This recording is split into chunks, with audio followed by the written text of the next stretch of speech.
আসসালামু আলাইকুম। আজকে খুব দুঃখ ভারাক্রান্ত মনে আপনাদের সামনে হাজির হয়েছি। একটি দুঃসংবাদের মধ্যে আজকে আমাদের দিনের সূচনা হতে চলেছে। আপনারা সকলে হয়তো অবগত আছেন, বিএনপির চেয়ারপারসন দেশনেত্রী বেগম খালেদা জিয়া আজ সকাল 6:30টার সময় এভারকেয়ার হাসপাতালে ইন্তেকাল করেছেন। ইন্না লিল্লাহি ওয়া ইন্না ইলাইহি রাজিউন। এই মহান নেত্রীর প্রতি আমরা শোক প্রকাশ করছি, ওনার পরিবারের প্রতি শোক প্রকাশ করছি। আল্লাহ যেন ওনাকে বেহেশত নসিব করেন। ওনার বিদাহী আত্মার মাগফিরাত কামনা করেই ওনার জীবনী নিয়ে আজকে আমরা কিছুটা আলোচনা করতে চাই।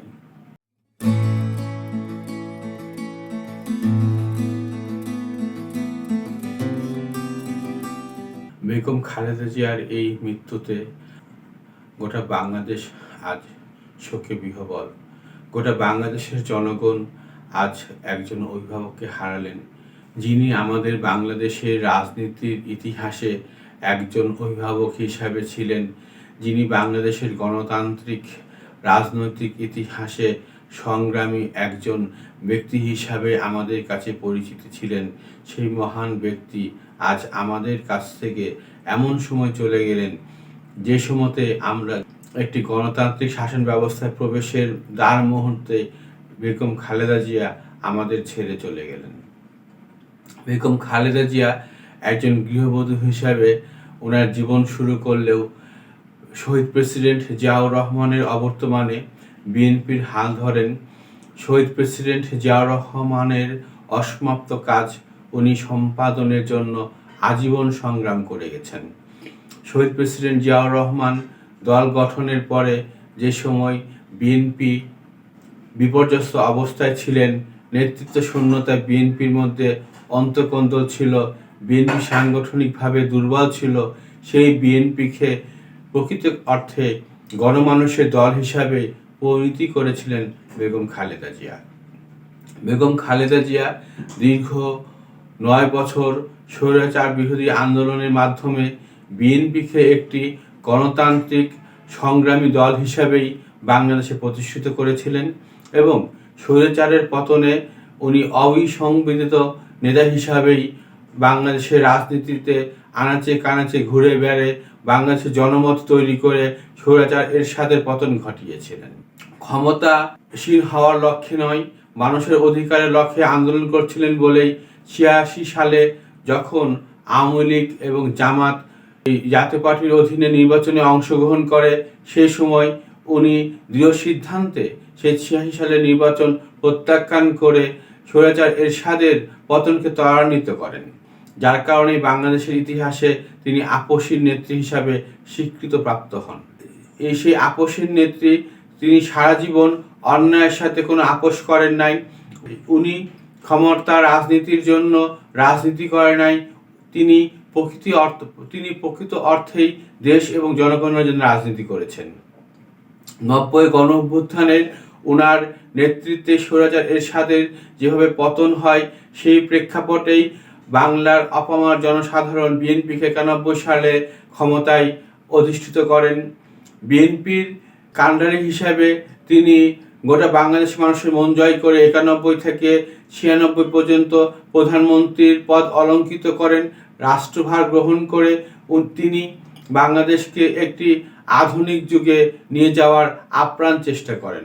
পরবর্তীতে তিনি বিরোধী দলের নেত্রী ভূমিকা পালন করেন এবং আবার 2001 সাল থেকে 2006 সাল পর্যন্ত তিনি বাংলাদেশের প্রধানমন্ত্রী হিসেবে দায়িত্ব পালন করে তিনি বাংলাদেশকে আধুনিক রাষ্ট্র নির্মাণের জন্য নিরলসভাবে কাজ করেন।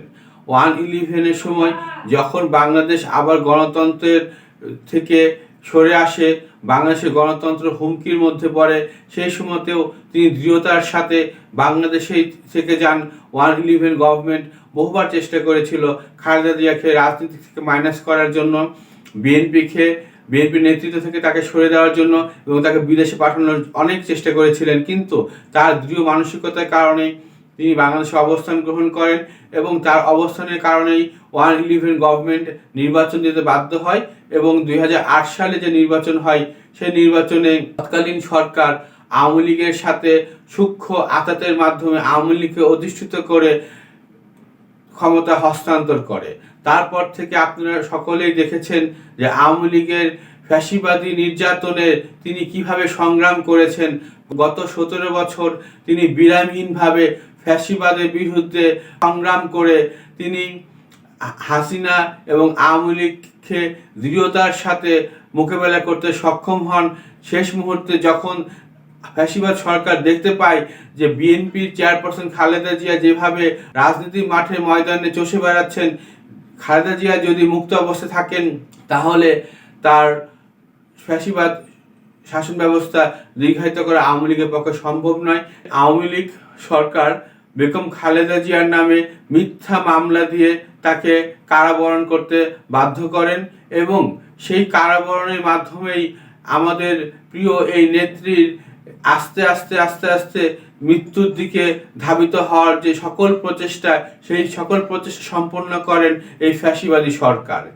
উনি জেলে যাওয়ার আগেই বিভিন্ন অসুখে উনি আক্রান্ত ছিলেন। ওনার আর্থাইটিস ছিল, ওনার পায়ের ব্যথা ছিল। উনি যখন জেলখানাতে ছিলেন তার চিকিৎসা বিলম্বিত করা হয়, তার চিকিৎসা দেওয়া হয় না এবং অনেক ক্ষেত্রে আশঙ্কা করা হয় যে ওনাকে স্লো পয়জনিং করা হতে পারে। এর মাধ্যমে চিকিৎসা থেকে বঞ্চিত করে যেই খালেদা জিয়া সুস্থ অবস্থায় জেলখানায় গিয়েছিলেন, সেই খালেদা জিয়া একরকম অসুস্থ অবস্থায় জেলখানা থেকে বের হলেন। উনি গৃহবন্দীর মতন জীবনযাপন করতেন। চিকিৎসা মানুষের একটি ন্যায্য অধিকার, সেই অধিকার থেকেও খালেদা জিয়াকে বঞ্চিত করে ওনাকে বিদেশে চিকিৎসা করতে তালবাহানা করে।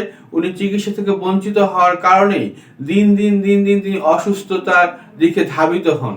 ওনার দল পরিবার চেষ্টা করেছিলেন, কিন্তু এই ফ্যাসিবাদী সরকার ওনাকে বিদেশে পাঠাতে অপারগতা প্রকাশ করে এবং সরকারের বাধার কারণে বিদেশে গিয়ে আধুনিক চিকিৎসা সেবা থেকে বঞ্চিত হন।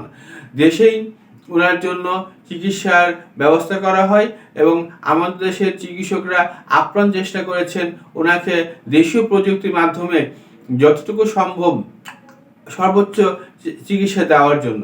কিন্তু খালেদা জিয়া যদি আগেই আধুনিক চিকিৎসা পেতে পারতেন তাহলে হয়তো খালেদা জিয়া আরো দীর্ঘদিন আমাদের মাঝে থাকতে পারতেন। জীবন মৃত্যুর মালিক আল্লাহ। আজকে খালেদা জিয়া আমাদের মাঝ থেকে চলে গেছেন, এটার মহা রাব্বুল আলামিনের সিদ্ধান্ত ছিলেন। কাজেই আমরা আমাদেরকে দুনিয়া থেকে চলে যেতে হবে। মানুষ তার কর্মে বাঁচে এবং তার আমলনামার মাধ্যমে পরকালের জন্য তিনি পুরস্কৃত প্রাপ্ত হবেন।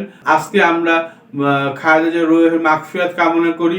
আজকে আমরা মন খুলে মহান রাব্বুল আলামিনের কাছে দোয়া করি, হে আল্লাহ, আমাদের এই নেত্রী উনি দেশের জন্য, জনগণের জন্য, মানুষের জন্য নিবেদিতভাবে কাজ করেছেন।